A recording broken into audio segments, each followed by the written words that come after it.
Mikoto Suo leads his group, Hamura, across Shizum City. After a bit of walking, each member heads out on their own, save for the group's sole female Anna Kushina, who simply chooses to accompany Mikoto. Just outside a hotel suite, 3 of the Hamura members wait patiently as someone prepares a diversion using a pizza delivery excuse.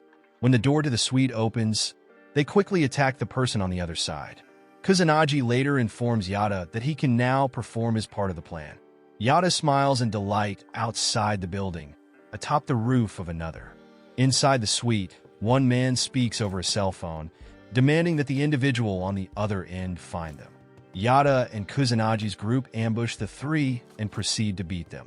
Once they've finished their brutal acts of violence, which leaves only the apparent ringleader conscious, the members of Hamura begin waiting for Mikoto. As they wait, Kusanagi confirms the identity of the ringleader as being the head of a seemingly well-known gang. Anna proceeds to use her abilities to read the ringleader's thoughts. Unfortunately, she finds that he does not know the answer to her group's questions. This news disappoints the Hamura gang, and they leave. They head to the second floor of the hotel, where they are confronted by several members of a fellow clan, Sector 4, who are in the hotel's lobby. Kusanagi asks what they should do with them. In response, Mikoto says to burn them. This excites the group, and they perform a quick chant. Once they've finished, Mikoto drops down to the lobby, where he begins exerting his fiery aura. The leader of Sector 4, Raisai Munakata, tells his subordinates to draw their swords for combat. The other members of Hamura drop down to accompany Mikoto. Hamura and Sector 4 commence their battle, as Sword of Damocles hover above the building. Elsewhere in the city, students from Ashinaka High School head to their campus. With the school festival coming shortly, all of the students are busy preparing for the celebration. During the lunch break, Yashiro Isana forgets to bring food, so he starts asking his classmates to share theirs with him. While some are initially reluctant, everyone begins to give him pieces of their food. A female classmate named Kakuri eyes Yashiro from afar, wondering whether he has any friends. She notices that he's not eating enough vegetables with his lunch and decides to share some of hers with him. However, Yashiro decides to walk around the school, trying to find more people willing to share their food with him.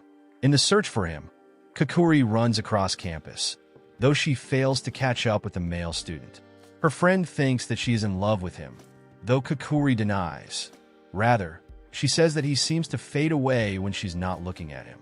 In the meantime, Yashiro eats his lunch atop one of the school's buildings. When heading back to class, Yashiro sees that everyone's preparing for the upcoming festival. Kakuri announces that the school council needs someone to run errands, and it is eventually decided that Yashiro will do it. She writes him a list of things to get in town, penning it on paper rather than transferring the notes to his PDA, which he seems to have lost.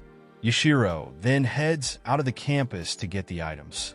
While out in the city, Yashiro is spotted by a member of Hamura, who then informs his fellow members of the sighting. Several of the members then head out in search for the teenager. After purchasing the items for the school, while outside the store, Yashiro is ambushed by Yada.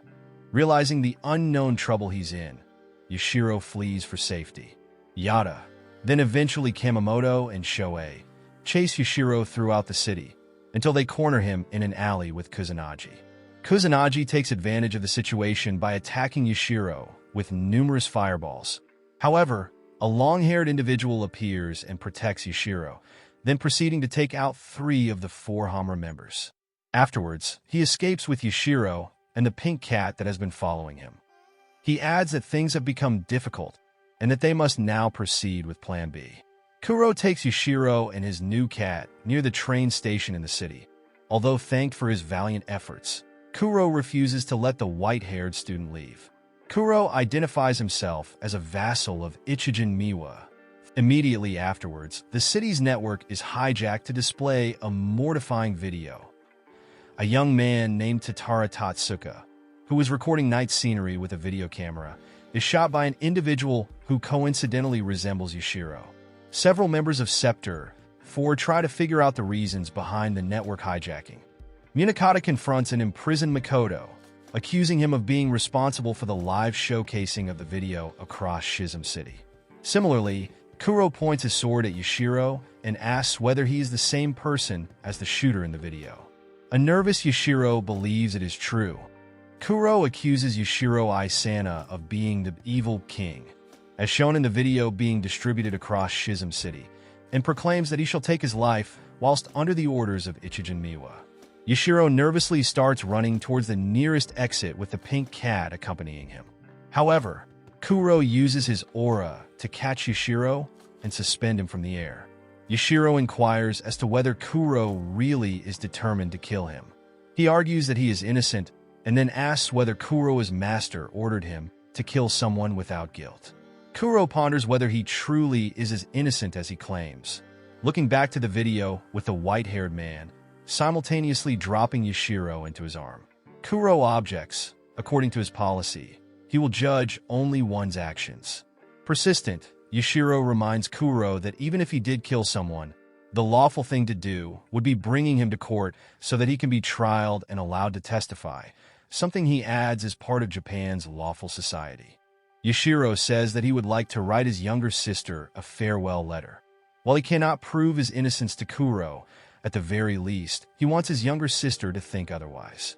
He elaborates further that she is very ill and currently being hospitalized. Yashiro begins writing in a piece of paper and finishes it in time to hand it to Kuro.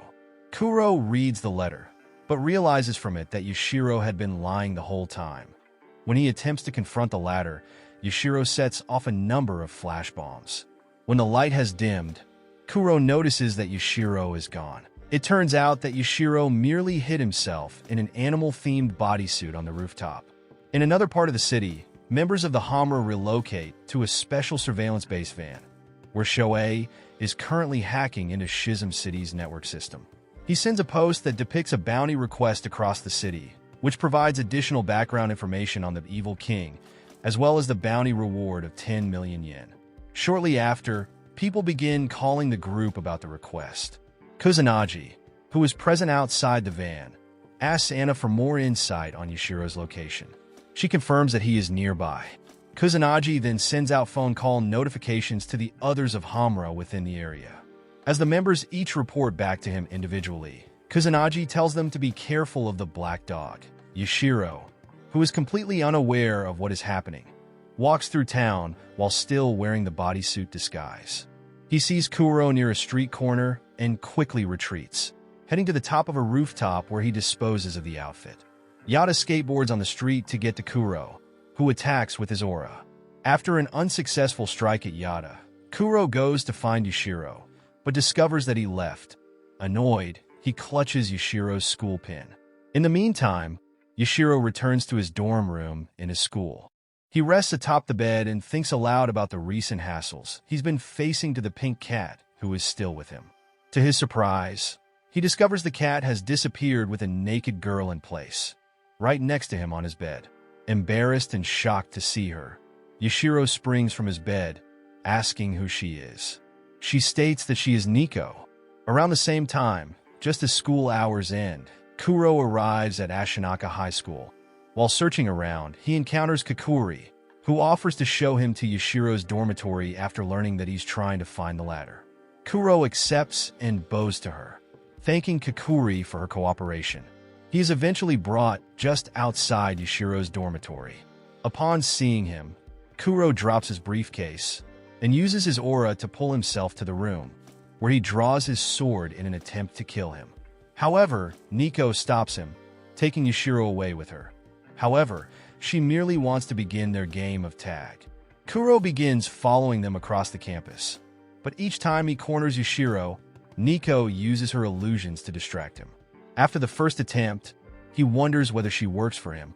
Further attempts result in him trying to evade the illusions, though ultimately, he ends up being stumped anyway. He continues chasing Yashiro, who in turn keeps chasing Nico, so that he can get her to wear his jacket as opposed to nothing. An exasperated Kuro decides to cook breakfast for the three himself. He uses cooking equipment from his briefcase, which Kakuri brought up to the room sometime earlier. Once finished, he serves the food and eats with the two younger teenagers. Raisai Munakata enters a jailhouse and proceeds to one of the many available cells.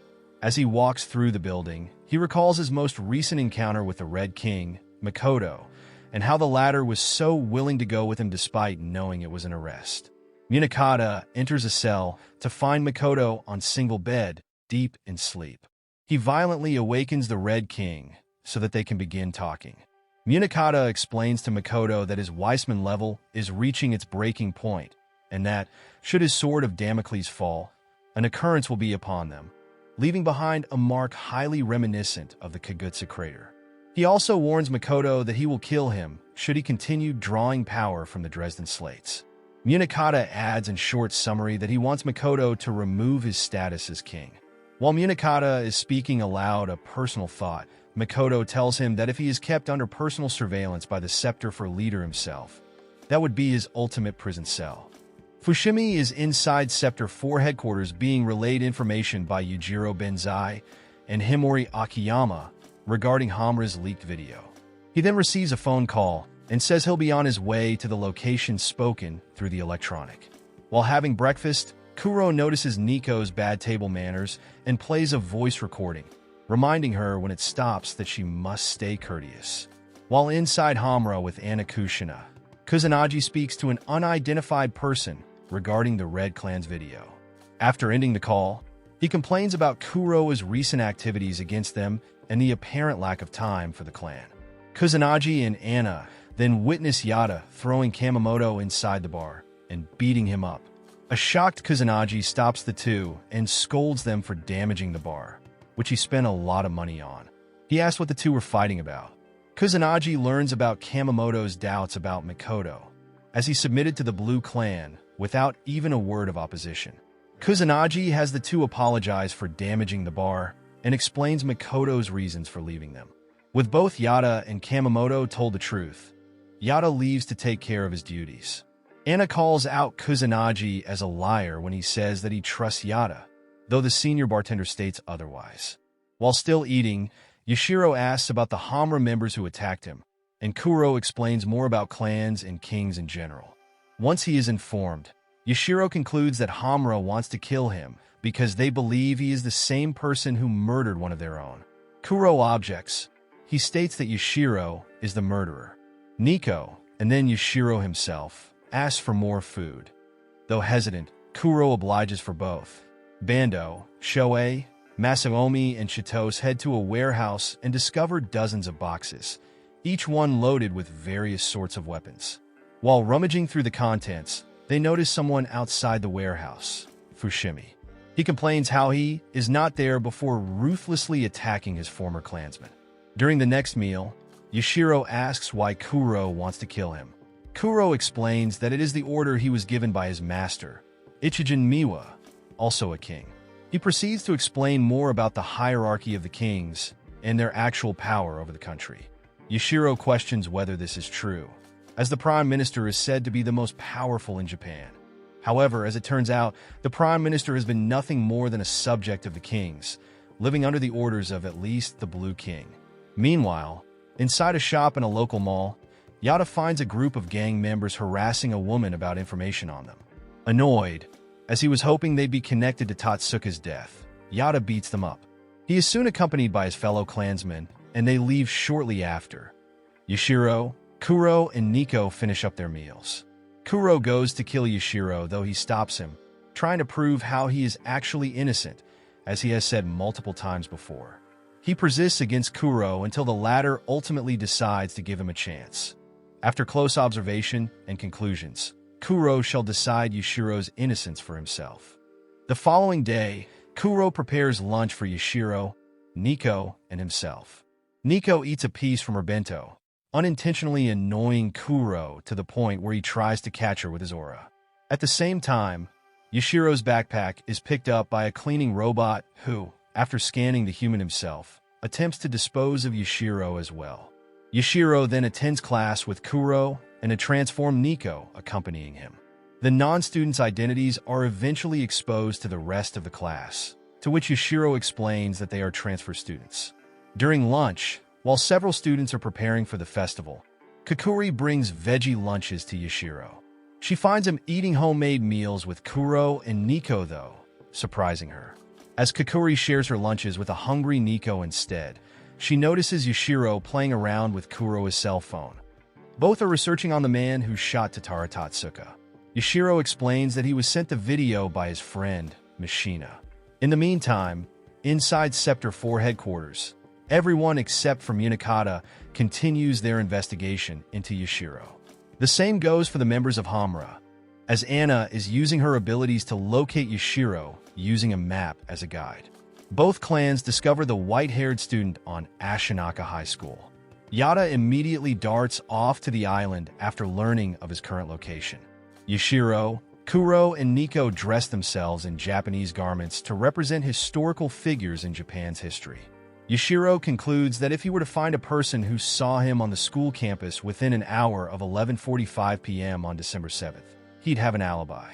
Kakuri arrives shortly and is asked whether she saw him at the festival that day. However, she states she could not recall him there. This disappoints Yashiro, though he continues his search for evidence. He searches around the school, including the student council's office, for any information regarding the events of December 7th to 8th. After many attempts, he finally gets his proof from the school's database, which shows that he never passed through their gates to exit the school on the day of the festival. Kuro then decides to accept that Yashiro's innocence. However, it is not long after that Kakuri explains that Yashiro doesn't carry his PDA with him frequently. Since a school PDA is required to exit the gate, Yashiro could only sneak out. Kuro then proceeds to kill Yashiro for his insincerity. Yashiro continues to resist and lists many other places on the school campus that he could have been during Tatsuka's murder. One of them involves Yashiro being in the school gymnasium on December 8th. Kakuri does recall seeing him there within the hour of Tatara Tatsuka's murder, revealing a photo of him. Kuro then admits, albeit hesitantly, that Yashiro could not have been the Red Klansman's murderer. Afterwards, Kuro decides to help in the production for the school's festival, acting as a motivator for several of the students. In the meantime, Yashiro returns to his room to change, though he notices how he left his uniform. He decides to take a shirt from his closet. He picks up a shirt, but before taking it out, notices several red blotches stained on the front. Blood. Yashiro realizes that it's the same shirt worn at the time of Tatsuka's murder.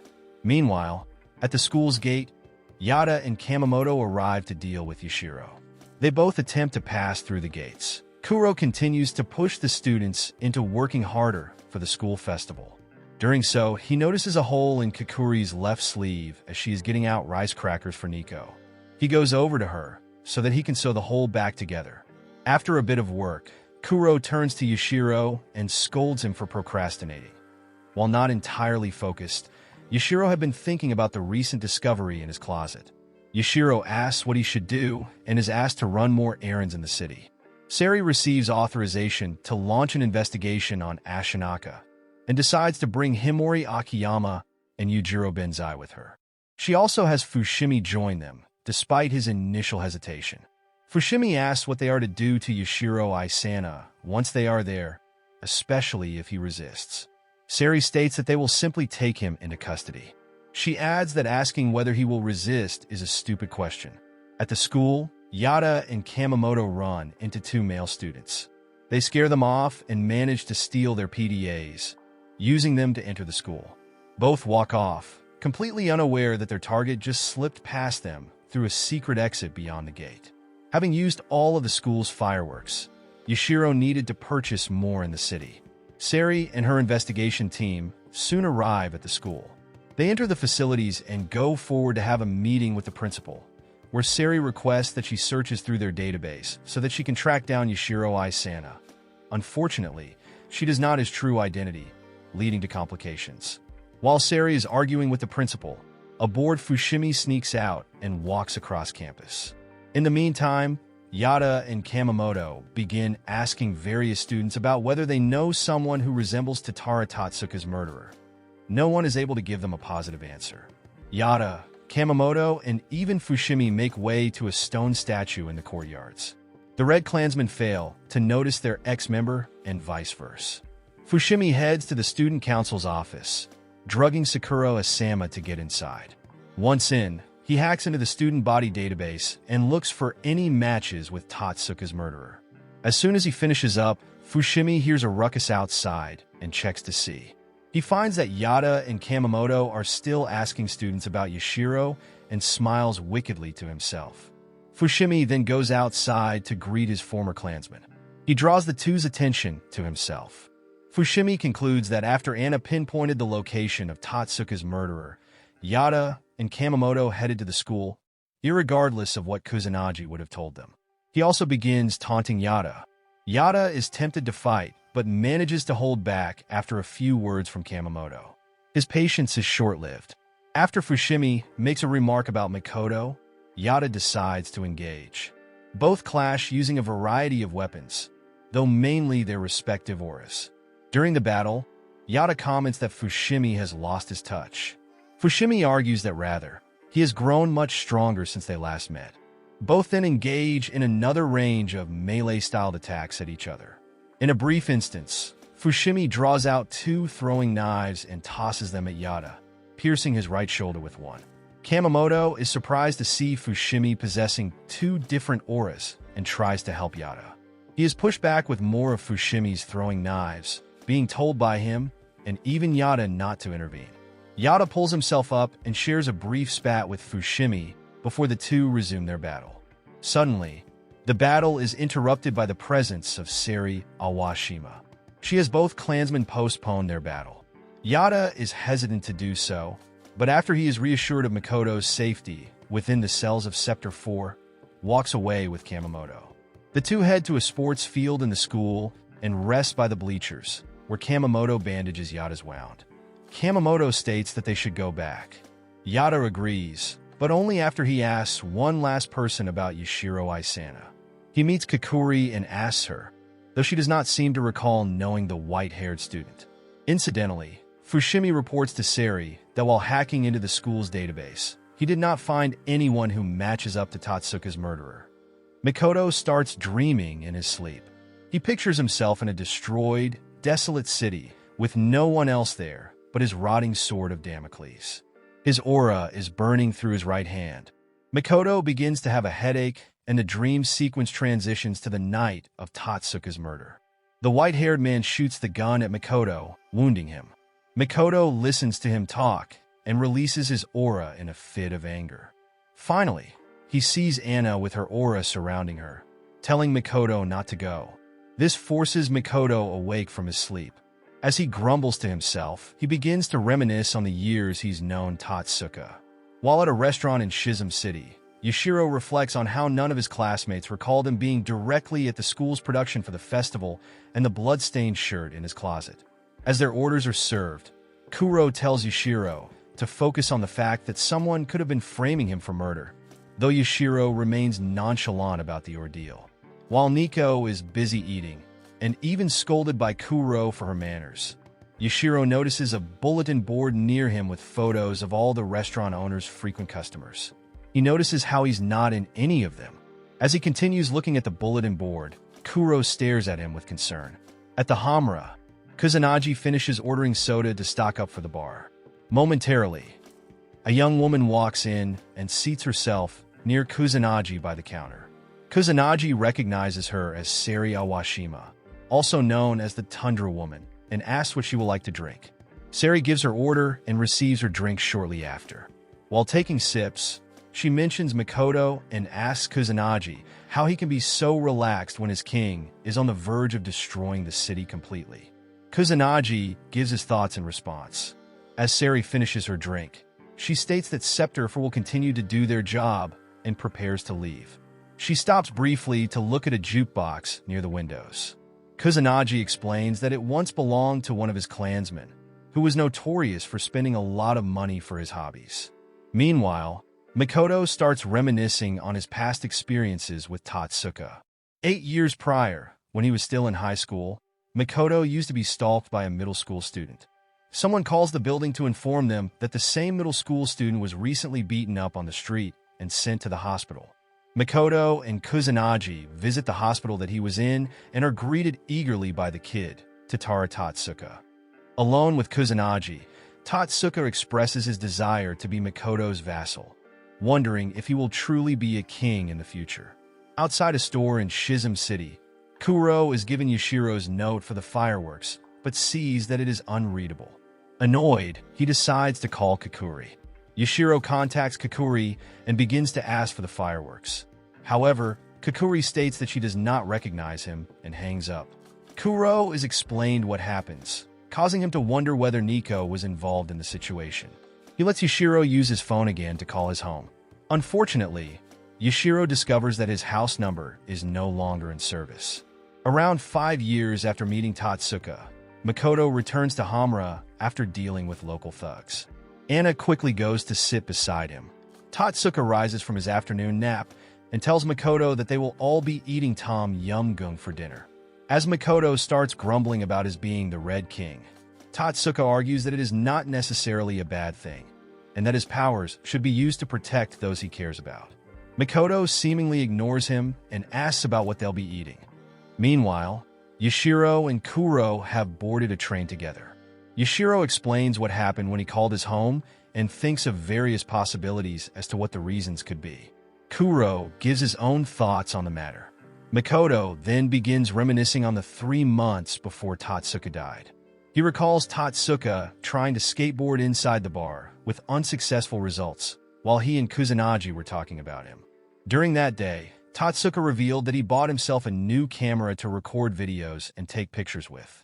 Finally, the night of Tatsuka's death is recalled. Kusanagi and Yada find him on a rooftop, alone, in his own puddle of blood. Tatsuka tries to tell them that the self-proclaimed colorless king was responsible, though he could not speak further. Yada reassures him that he will receive help from a hospital. Such a thing never occurred, as Tatsuka died moments after. Yashiro and Kuro find themselves at a soccer stadium once it starts raining. Yashiro says that it is supposed to be where his house is. As he ponders, Kuro suggests that he may not be who he believes he is. Yashiro agrees and begins to question whether a person named Yashiro Isana even exists. He begins to cry and asks if Kuro still wants to kill him. With this in mind, Kuro reaches out for his sword, while Yashiro readies himself for death. However, Kuro instead plays a message from his recorder, quoted by Ichigen Miwa not to give up. He explains that he will not kill Yashiro until he knows with absolute certainty that he is guilty. While out in the cold rain, Yashiro tries to say something to Kuro. Suddenly, the stadium headlights flash at them. Sector 4 has surrounded the stadium, and a team led by Lieutenant Awashima has entered the grounds, now in the presence of Yashiro and Kuro. Sari uses a speaker to inform the duo that her clan will be taking them into custody. Yashiro suggests surrendering to them, though he is ignored completely. Kuro tells Sari that he refuses. Realizing the need to take more action, Sari and her team draw their sabers, while Kuro reaches out for his. As they prepare for battle, they are suddenly inflicted with an illusion, one that causes them to see that they are in the streets of Shizum City during the day. Nico, who has found her way to the stadium, is the person responsible. Sari extends her arm out to a passerby that she sees and watches him fade away upon physical contact, causing her to realize that she is caught under a sensory spell. Afterwards, they are discovered by Sari, who proceeds to fight Kuro. The battle is brief and neither are left injured, although Kuro makes an attempt to strike at the lieutenant. Before he can, Raisai Munakata arrives, having been forced from his leisure at Fushimi's impatience. Upon his arrival, he slowly dispels Nico's illusions while simultaneously identifying them for himself. Realizing who they are now up against, Kuro orders that Yashiro and Nico leave. They do, with Sari sending an order out to Fushimi to seal the exits. However, while inside, Yashiro suddenly stops midway to look back at where he came from. Nico tells him to hurry and run, though he does not pay attention to her. Meanwhile, Kuro reaches out for his sword, Kotowari, which Munakata recognizes as a former possession of his master Ichigen Miwa. Hearing this, Kuro quickly runs towards Munakata and attacks with multiple palm strikes or kicks, only to receive a taunt and minor injury from the king himself. Kuro persists in fighting, continuing his hand-to-hand moves, though eventually he is pinned to the ground. Munakata explains his reasons for being so keenly interested in the colorless king before inquiring of Kuro's own. which the latter painfully explains. Suddenly, Yashiro returns to the field that they are in. Munakata asks if he has forgotten anything, while Kuro asks why Yashiro has returned, only to be knocked down again by the former. Yashiro explains that he most likely cannot leave behind his friends. He then apologizes to Kuro for being secretive with him, drawing out a white light from the palms of his hands, which in turn transforms into a giant sword-like object floating in the sky. Yashiro speaks briefly to Kuro through a telepathic method. He then exerts a white force against Munakata, who counters with his aura. This gives opportunity for Kuro to free himself and punch Munakata before fleeing the stadium. The same goes for Yashiro. Munakata stands surprised over what had happened. As he goes to pick up his glasses, which were knocked down from Kuro's punch, Sari calls the local police to come and take over the situation. Kuro, Yashiro, and Nico eventually regroup all together in a dark alley within the city. Kuro brushes off his injuries and goes to rest. In the meantime, Yashiro begins praising Nico for the effort she put into helping them escape, especially with her illusions. Kuro points out that she can additionally alter another individual's memories. Yashiro wonders if she can help restore his memories and asks that she makes an attempt. He is reminded of the consequences for whatever is revealed, though Yashiro explains that regardless, he will take responsibility for his past actions. Nico is reluctant to reveal Yashiro's memories, but eventually gives in, showing him her first memory of him. She reveals the night that she met Yashiro in Ashinaka High School's gymnasium around December 7th to 8th. Once the memory has fully returned to him, Yashiro asks if she can delve further into his memories from before. Nico makes another attempt and succeeds. In the new memory, Yashiro recalls being pushed off a blimp by a silver-haired man, shocking him. Yashiro, Kuro, and Nico manage to find their way back to the bridge that connects to Ashinaka High School, and they rest in the plains beneath it. Nico is excited to be back, though Yashiro begins to wonder what meaning the place actually has to him, seeing as he is not the person he initially believed himself to be. Kuro questions whether returning to the school would be a good idea, seeing as Scepter 4 is currently targeting Yashiro. While having lunch with Munakata, Sari reports that each squad sent in pursuit of their targets have failed their missions due to the weather, adding that nothing of suspicion has even been recorded from their traffic surveillance network.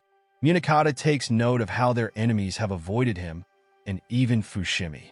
Deciding to wait it out a few more minutes, Fushimi is ordered to contact their members and alert them of emergency deployment, which he does quietly.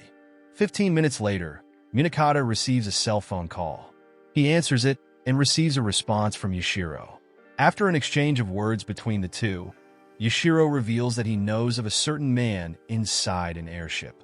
Furthermore, he believes that the man in the airship is heavily involved with the murder incident involving Tatara Tatsuka. Unwilling to cooperate to such a request, especially since it is regarding a particular individual, Munakata is struck with a deal. Yashiro will willingly allow himself to be arrested should he be allowed to contact the man in the airship. Munakata remains hesitant, though he eventually agrees to the deal. He subsequently reveals that the man in the airship is also the Silver King, Adolf K. Weissman. Furthermore, he will only cooperate if Yashiro and his allies submit themselves to him afterwards. Yashiro, Kuro, and Nico have moved to the back of a cargo ship. Yashiro comments on how they were being targeted while he was still on the phone with Munakata. Furthermore, hadn't Kuro detected the Blue Klansmen prior, they would have already been arrested. Yashiro adds to Nico that he is counting on her to guide them throughout the rest of their way. That evening, Scepter 4 occupies several trucks and drives towards an airport. Domyoji comments on how it is possibly their biggest operation yet, and he scolds Kumo for pointing out that they will be using more helicopters since the Kagutsa crater incident long ago. Later, Sari reports that Weissman still has not responded to them despite having received contacted on 3 occasions in the past 5 hours. Munakata declares that they will now take the Silver King into custody. Despite not having permission to do so, he states that it is better that they take action before the Gold King finds out. Furthermore, that he will also explain the situation afterwards on his own. At Sari's request, Munakata decides to explain as to why he is so forward with the plan. He confirms that while he did take action at the request of Yashiro Isana, There has been suspicious activity from the Silver King's Himmelreich, which has caught his attention in the past few days. Munakata explains that the Himmelreich follows different routes in the air that has not changed in the decades that it has flown, yet recently, a certain incident has suddenly disrupted its normal routine, despite there being no evidence of irregularities in the atmosphere. Fushimi leads the teams and takes off with them. Each helicopter is able to align themselves as they make way to the Himmelreich. Inside his blimp, Weissman notices the several helicopters flying around outside. He exclaims that he must celebrate with his guests and shares another dance with the woman besides him. With each step they take, images of the helicopters light up on the ground. Weissman shares an embrace with the woman as he finishes the dance. Afterwards, he knocks her aside and turns to the helicopters, telling the blue Klansman to come closer as he laughs maniacally in the night. Yashiro, Kuro, and Nico are able to board a helicopter and camouflage themselves with the other blue Klansmen.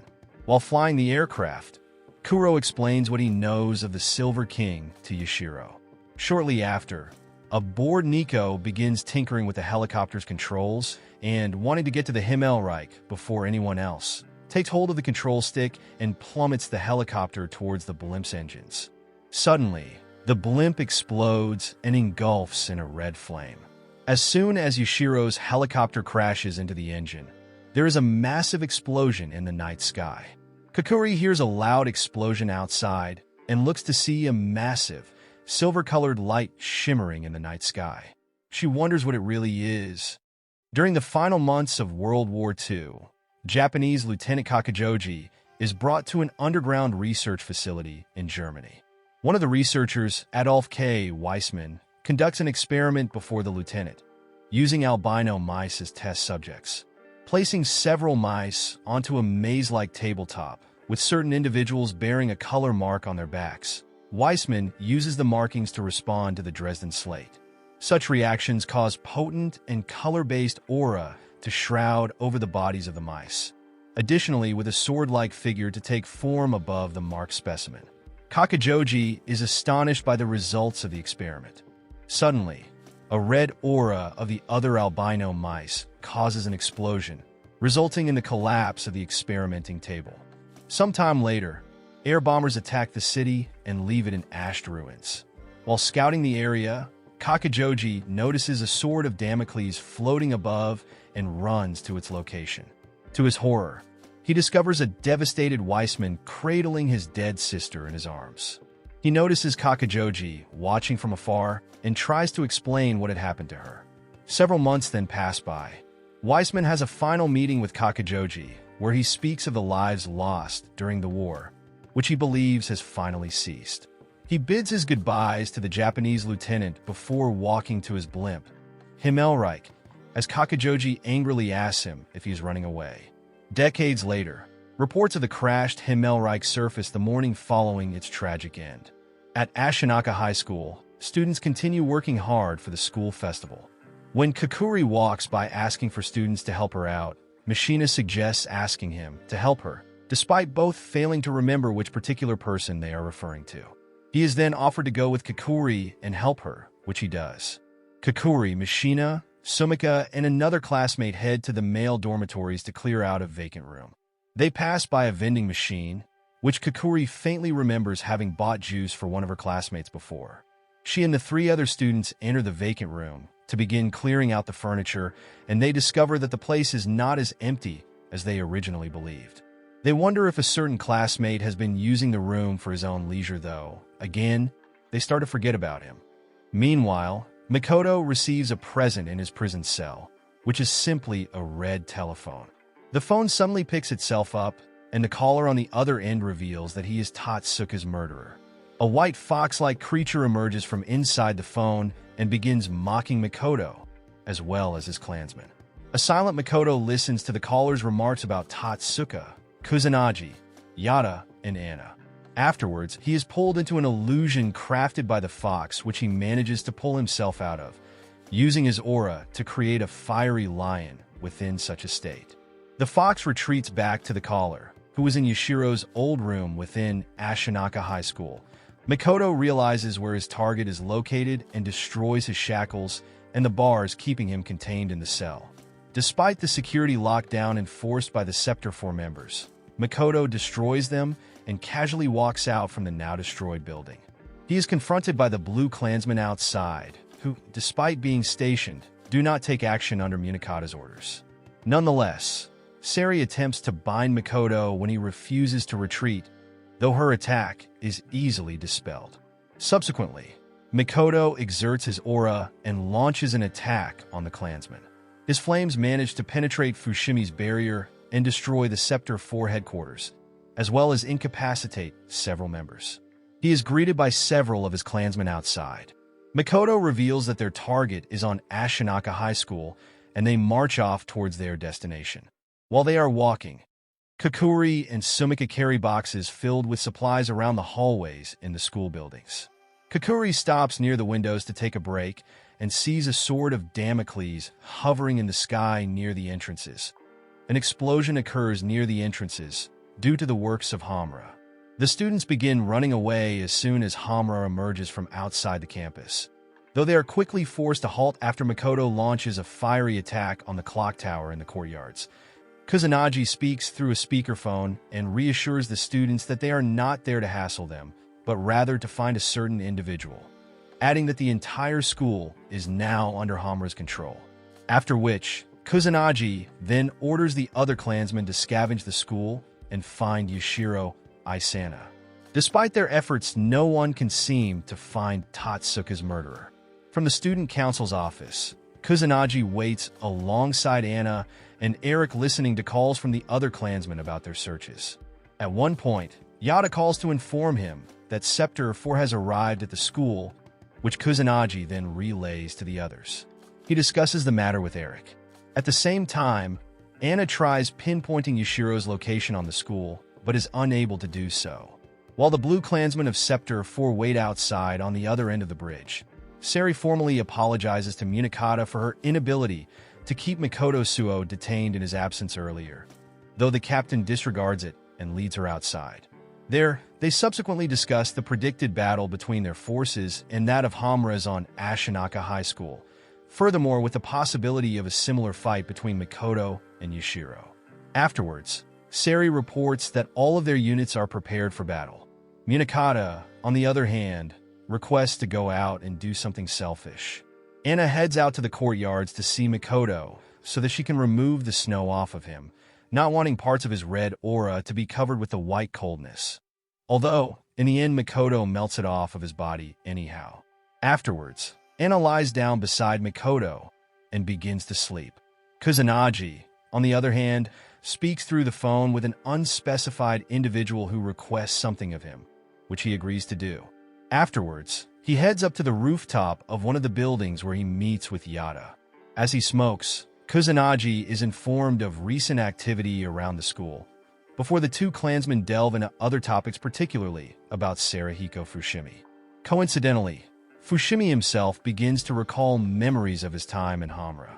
Kusanagi later heads out to the courtyards where he meets with Makoto and Anna. Kusanagi comments on how Makoto is slacking off as usual, while the other Klansmen are busy searching for their target.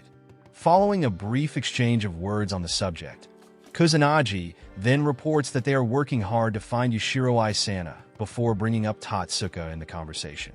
They continue talking for a while longer. Once the conversation has come to a conclusion, Makoto leaves Kusanagi and Anna to venture forth into the forests outside the school. Makoto finds a stone pathway leading to a shrine within the forests, where he encounters Munakata, who offers him a cigarette, while also providing one for himself to smoke. As they take hits from their cigarettes, Munakata proposes an idea for Makoto to compromise with. Relinquish the school peacefully and allow Munakata to slay Yashiro Isana in however way Makoto would prefer. Makoto refuses. Subsequently, Munakata reminds Makoto that he is falling apart as a king and should step down from his throne, claiming he is no longer fit to continue his ways. The latter's response infuriates Munakata, and he pins Makoto down, angrily telling him that he is involving high school students into his own personal matters, something that is not supposed to happen. Makoto still refuses Munakata's offer. Realizing that he cannot change Makoto's mind, Munakata takes his leave. Yashiro, Kuro, and Nico finally return to Yashiro's now-charred room, where they are surprised to see how heavily damaged it has become.